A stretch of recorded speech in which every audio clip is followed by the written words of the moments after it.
নমস্কার বন্ধুরা, অনেকে আমার কাছে পরামর্শ চাইছে বাংলা রেপার্টরি কী কিনব। প্রথমেই আমি আপনাদের জানাচ্ছি, বাংলা রেপার্টরি কিনবেন না, কিনলে দেখা ভীষণ টাফ। এবার অনেকে বলে, ম্যাডাম আপনি কিনেছেন।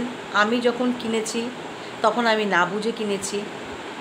এখন তাই কি করেছি, মোবাইলে মহান কেন্টের রেপার্টরি আমি ডাউনলোড করে নিয়েছি। সেটা থেকেই আমি দেখি, কন্টিনিউ দেখি, কারণ বাংলা রেপার্টরি দেখা সম্ভব হয় না, দেখা খুব টাফ ব্যাপার, ক্রিটিক্যাল ব্যাপার। এবার আপনাদের যখন আমি ভিডিও করে আমি মোবাইলটাকে পাই না যেহেতু, তাই বাংলা রেপার্টরি আপনাদের দেখাই। এই একটা গেল। আর আমার হোয়াটসঅ্যাপ নাম্বার, ফোন নাম্বার একই। আমার ফোন নাম্বার কি, আমার মোবাইল নাম্বার হোয়াটসঅ্যাপ নাম্বার একটাই নাম্বার। আমার মোবাইল নাম্বার কি 9051846437। অনেকে বলছেন পিটিআরএস কীভাবে বানাবো ম্যাডাম। পিটিআরএস বানানো খুবই সোজা। এই যে 100 ml, 60 ml, 30 ml এই যে এই বোতলগুলো রয়েছে, এর মধ্যে ডিস্টিল ওয়াটার দেবেন, দিয়ে অ্যালকোহল দেবেন। অ্যালকোহল 4-5 ড্রপ দিলে, ফোঁটা দিলেই হয়ে যায়।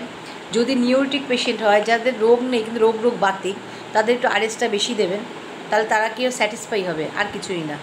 এই একটা। আর অনেকে 50 ml আর 70 ml কীভাবে বানায় জানে না। 50 ml মানে 0/1, 0/2 এগুলো বোঝায়। এই যে জল নেবেন, এই যে কোনো বোতলে জল নিন, 2 থেকে 4টে গ্লোবিস দেবেন।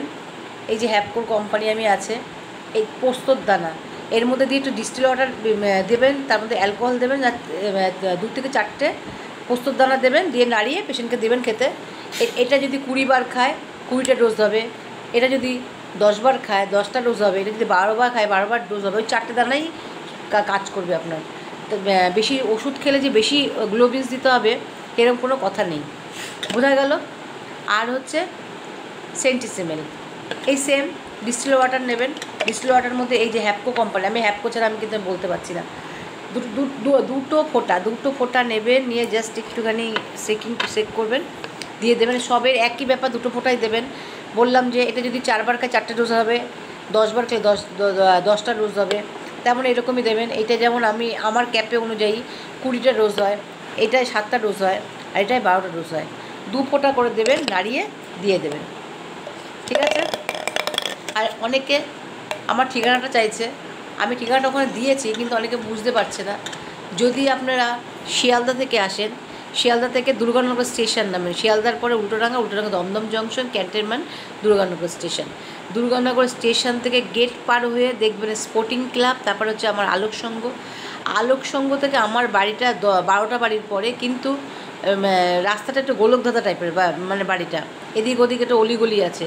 আপনারা কেউ ওখানে যাবেন না, আলোকসংঘ এসে আমাকে অবশ্যই ফোন করবেন, আমি আপনাদের ঠিকানাটা বলবো, সেইভাবে যেভাবে আসতে বলবো সেইভাবে আসবেন, তাহলে অসুবিধা হবে না।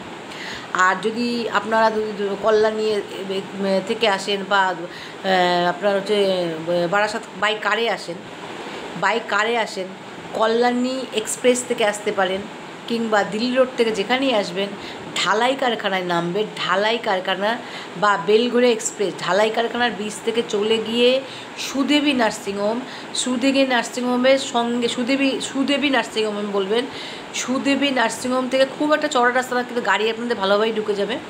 ওখান থেকে আলোকসংঘে আসবেন, আলোকসংঘের পাশেই আমার বাড়ি। আপনারা আলোকসংঘে এসে আমাকে একটা ফোন করবেন, ঠিক আছে।